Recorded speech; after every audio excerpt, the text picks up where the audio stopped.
السلام علیکم ورحمۃ اللہ وبرکاتہ۔ حامد و مسلین اما بعد۔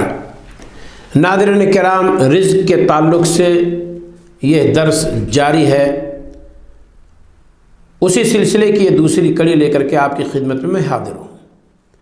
ناظرین کرام، روزی روٹی کے لیے انسان پریشان نہ ہو، کوشش کرے جہاں تک اس سے ہو سکے، حلال راستہ اپنائے، حرام سے بچے۔ ذرا دیکھیے، اللہ کے رسول صلی اللہ علیہ وسلم کے ایک پیاری حدیث میں پیش کرتا ہوں۔ جابر رضی اللہ تعالیٰ عنہ راوی ہیں، کہتے ہیں ان رسول اللہ صلی اللہ علیہ وسلم قال، رسول اکرم صلی اللہ علیہ وسلم فرماتے ہیں لا تستبطئوا الرزق، روزی کے آنے کو دیر مت سمجھو، روزی کے آنے کو تاخیر مت خیال کرو۔ انہ لم یکن عبد لیموت، کیونکہ کوئی بندہ نہیں مرے گا حتی یبلغ آخر رزق ہوا لہو، یہاں تک کہ آخری روزی، اس کی روزی کا آخری دانہ جسے اللہ رب العالمین نے اس کے لیے لکھ دیا ہے پہنچ جائے۔ یعنی ایک دانہ انسان کا جب تک باقی ہے اس دنیا میں موت نہیں آئے گی، وہ دانہ اس بندے کو تلاش کر لے گا اور اس کو پہنچے گا۔ لہذا بندے کو چاہیے کہ حلال راستہ اپنائے۔ اور دیکھیں رسول اکرم صلی اللہ علیہ وسلم کیا فرماتے ہیں، فَأَجْمِلُوا فِي الطَّلَبِ، لہذا کسب معاش میں، روزی کے تلاش کرنے میں، روزی کے لیے بھاگ دوڑ کرنے میں، اس کے لیے جد و جہد کرنے میں اچھائی کو اپناؤ، بہتری کو اپناؤ۔ کیا ہے وہ بہتری؟ ذرا دیکھیے، اخذ الحلال و ترک الحرام، حلال کو اپناؤ اور حرام کو ترک کرو۔ یعنی بہتری یہ ہے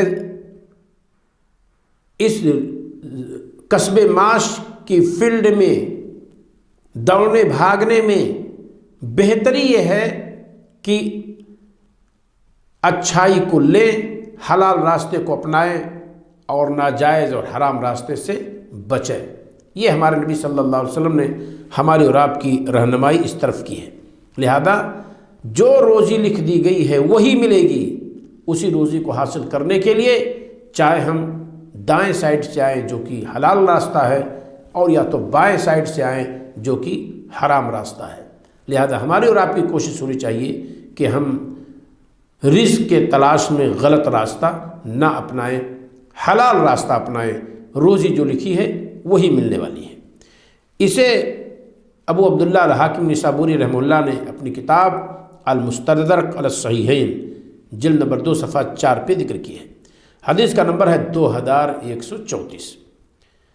کہتے ہیں کہ یہ حدیث صحیح ہے، امام مسلم کی شرط پر ہے۔ حافظ ذہبی رحمہ اللہ نے ان کی تائید کی ہے۔ ہاں، یہ بات کہی ہے انہوں نے کہ صحیح ہے علی شرط البخاری و مسلم، امام بخاری امام مسلم دونوں کی شرط پر ہے۔ صحیح ابن حبان بترتیب ابن بلبان کے اندر بھی حدیث موجود ہے، اور حدیث کا نمبر ہے 3241۔ شعیب ارناؤت کہتے ہیں کہ اس کی سند صحیح ہے۔ علامہ ناصر الدین البانی رحمہ اللہ نے بھی اسے صحیح لغیر ہی قرار دیا ہے۔ صحیح ابن حبان بترتیب ابن بلبان نمبر ہے 3241۔ صحیح موارد الظمآن کے اندر بھی موجود ہے، حدیث کا نمبر ہے 907۔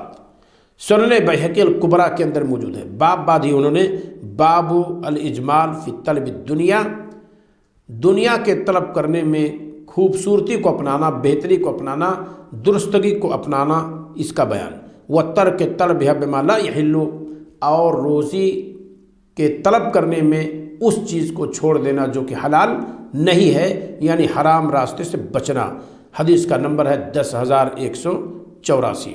علامہ ناصر الدین البانی رحمہ اللہ نے اپنی مایہ ناز کتاب سلسلۃ الحدیث الصحیحہ کے اندر 2607 نمبر پر اس کو صحیح قرار دیا ہے انہوں نے۔ لہذا ہمیں اور آپ کو چاہیے کہ ہم روزی جب تلاش کریں تو یہ نہ سمجھیں کہ ایک رات میں مالدار بن جائیں، ایک گھنٹے میں کروڑپتی بن جائیں اور لکھپتی بن جائیں، نہیں، اس کے لیے حلال راستہ اپنائیں، یہ ہماری اور آپ کی ذمہ داری ہے، اور اس راستے سے روزی دینے کی ذمہ داری یہ اللہ رب العالمین کی ہے، اور کام کرنے کی ذمہ داری ہماری اور آپ کی ہے۔ ہم اس کے لیے صحیح راستہ اپنائیں، حلال راستہ اپنائیں۔ السلام علیکم ورحمۃ اللہ وبرکاتہ۔